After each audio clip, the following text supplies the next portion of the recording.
Today is Wednesday, the 3rd of June, and I'm continuing the awakening letters.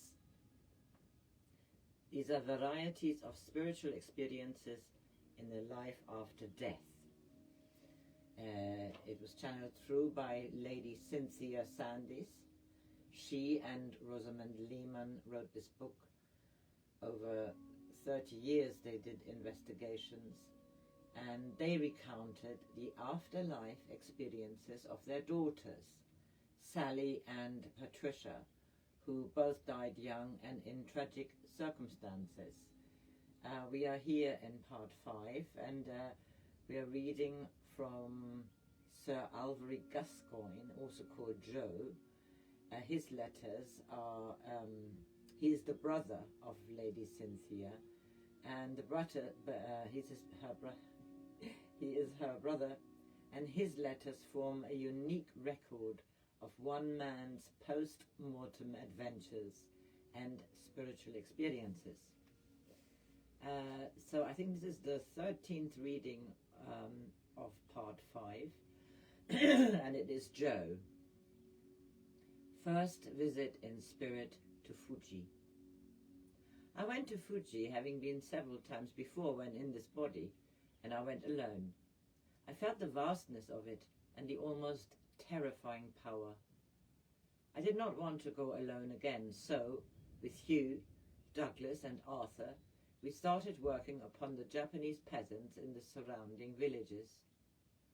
It was all quite different from the Chinese and Tibetan VIPs.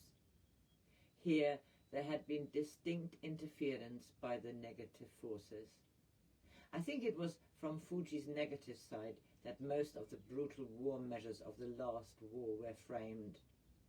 The greater the power for good, the greater also for the less good. The great earth spirit was fighting for supremacy, and the negative channel of Fuji was eventually subdued. But that was not enough. When I first visited Fuji, it felt like a great leviathan of power in a quiescent state. I feared to stir a leaf or stone. The silence was deep and pregnant with subdued wrath. Yes, that was what the Fuji I first met, and I left it very willingly.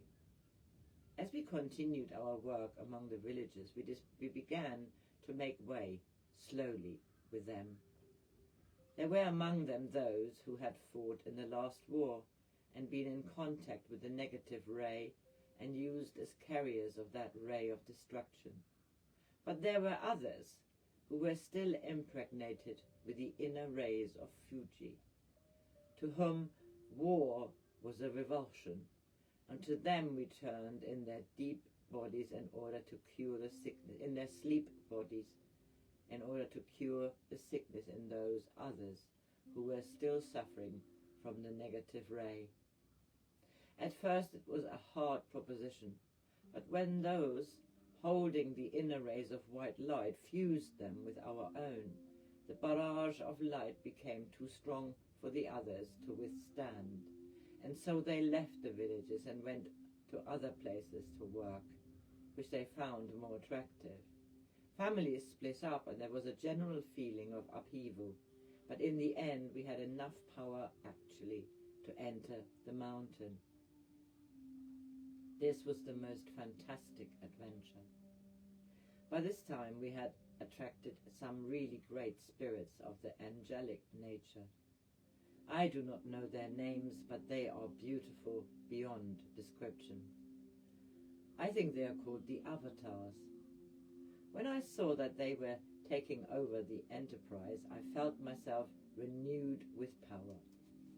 It is wonderful to be actually working with these enormously advanced beings of light. Some of the villagers actually saw them and were so excited they said that Buddha had returned to lead them into nirvana and that the end of the world had come. But of course, seed time and harvest still had to go on laboriously, keeping them within their daily rhythms of toil and everyday life. but the light grew around them and around us as we entered the mountain under the leadership of these great beings. I had the strong sensation that Fuji was dead, inert and empty. We had the whole strength of the village with us. They were, of course, in their sleep bodies, but nonetheless impregnated with the vibrations of the mountain, and they formed the link for the great ones and forced the entry on the material plane. So you see, the simplest tools can be used for the most colossal undertakings. Once inside the etheric stronghold, the avatars flashed the whole light of Christ, Buddha, Zoroaster, Vishnu, and all the deities of the surrounding peaks, forming a blaze of sound and light that was more than I could tolerate. I was bemused and almost unconscious, saying to myself, so this is the war in heaven. The chaos of light and sound was so terrific that I think I must have lost consciousness for a time. I knew I could do nothing. It had all been carried on to a plane beyond my knowledge or apprehension. Hugh and Arthur felt the same, and we could only await the final issue. Suddenly the light grew soft, and a great silence fell upon us. A silence such as I had never known, redolent with majestic power. We knelt down and gave ourselves into its keeping. That is all I can put into words. We were gradually withdrawn from the vicinity of the mountain, and our spirit bodies, which had been drawn out of our normal etheric shells, returned to their habitual proportions, and I, Joe, became just myself again, no more and no less. So the angelic host left us, but they had not left us completely empty-handed, and I knew that this experience was a sort of initiation, and we shall be a little nearer to those great ones when the next crisis comes our way. One more letter. Sensing the life of the Japanese peasants. In meditation here, we open ourselves, breathing in the force and becoming like an immense funnel. That is exactly what we all look like in meditation or prayer, and so do you. You form consciously or unconsciously an etheric V-shaped funnel over your head, through which the power flows into you and out through your brain, hands, eyes, and breath. I've been taught a thing or two over here. I wish I'd known more of this when I was working with the FO. So often I stumbled against a wall of unknowing, when I might have drawn in confidence and unconscious knowing to illuminate my path. I was talking this over with Van, and he said he had acquired the unconscious knowing and accepted it without question, adding, we couldn't see the deep causes when in the physical body, but we could apprehend them, and that is what you are being asked to do now. It is, in fact, the essence of faith, made a little more concrete. I've been wandering about among my old colleagues in the places in which we served, especially China and Japan, but I've also been to Budapest and throughout the communist countries. It was there that I first met your friend Andrew. How I like him. Nothing churchy about him, but radiant with outgiving power. He is one of our band and comes very often to Everest and the other centres. You remember I was asked to help reignite the mountain in China and Japan.